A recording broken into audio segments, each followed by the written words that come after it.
Acts 10. There was a certain man in Caesarea called Cornelius, a centurion of the band called the Italian band, a devout man, and one that feared God with all his house, which gave much alms to the people, and prayed God always. He saw in a vision, evidently about the 9th hour of the day, an angel of God coming in to him, and saying unto him, Cornelius. And when he looked on him, he was afraid, and said, What is it, Lord? And he said unto him, Thy prayers and thine alms are come up for a memorial before God. And now send men to Joppa, and call for one Simon, whose surname is Peter. He lodgeth with one Simon a tanner, whose house is by the seaside. He shall tell thee what thou oughtest to do. And when the angel which spake unto Cornelius was departed, he called two of his household servants, and a devout soldier of them that waited on him continually. And when he had declared all these things unto them, he sent them to Joppa. On the morrow, as they went on their journey, and drew nigh unto the city, Peter went up upon the housetop to pray, about the 6th hour.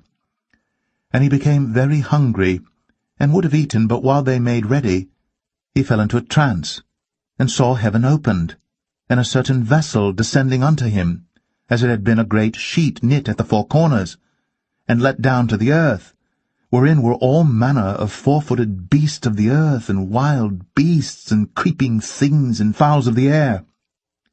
And there came a voice to him, Rise, Peter, kill and eat. But Peter said, Not so, Lord, for I have never eaten anything that is common or unclean. And the voice spake unto him again the second time, What God hath cleansed, that call not thou common. This was done thrice, and the vessel was received up again into heaven.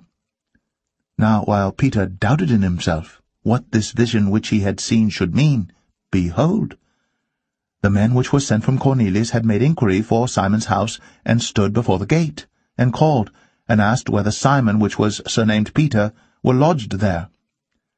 While Peter thought on the vision, the Spirit said unto him, Behold, 3 men seek thee. Arise therefore, and get thee down, and go with them, doubting nothing, for I have sent them.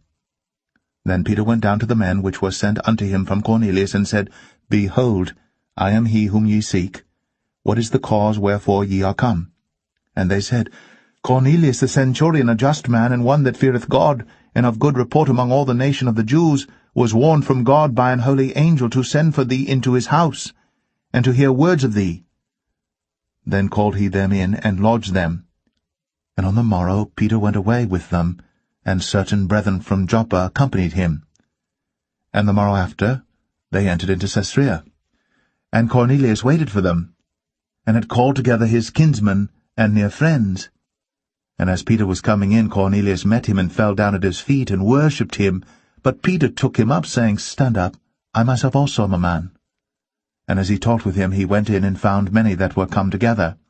And he said unto them, Ye know how that it is an unlawful thing for a man that is a Jew to keep company, or come unto one of another nation. But God hath shown me that I should not call any man common or unclean. Therefore came I unto you without gainsaying, as soon as I was sent for. I asked therefore, For what intent ye have sent for me? And Cornelius said, 4 days ago I was fasting until this hour, and at the 9th hour I prayed in my house, and behold, a man stood before me in bright clothing, and said, Cornelius, thy prayer is heard, and thine alms are had in remembrance in the sight of God. Send therefore to Joppa, and call hither Simon, whose surname is Peter. He is lodged in the house of one Simon a tanner by the seaside, who when he cometh shall speak unto thee. Immediately therefore I sent to thee, and thou hast well done that thou art come. Now therefore are we all here present before God, to hear all things that are commanded thee of God.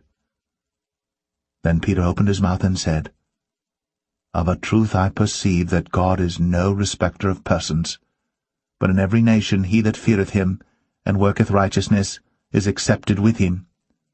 The word which God sent unto the children of Israel, preaching peace by Jesus Christ, he is Lord of all. That word I say ye know, which was published throughout all Judea, and began from Galilee, after the baptism which John preached, how God anointed Jesus of Nazareth with the Holy Ghost and with power, who went about doing good and healing all that were oppressed of the devil, for God was with him. And we are witnesses of all things which he did, both in the land of the Jews and in Jerusalem, whom they slew and hanged on a tree. Him God raised up the third day, and showed him openly, not to all the people, but unto witnesses chosen before of God, even to us, who did eat and drink with him after he rose from the dead. And he commanded us to preach unto the people, and to testify that it is he which was ordained of God to be the judge of quick and dead.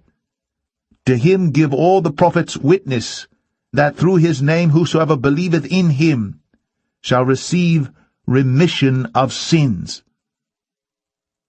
While Peter yet spake these words, the Holy Ghost fell on all them which heard the word. And they of the circumcision which believed were astonished, as many as came with Peter, because that on the Gentiles also was poured out the gift of the Holy Ghost. For they heard them speak with tongues, and magnify God. Then answered Peter, Can any man forbid water, that these should not be baptized, which have received the Holy Ghost as well as we? And he commanded them to be baptized in the name of the Lord. Then prayed they him to tarry certain days.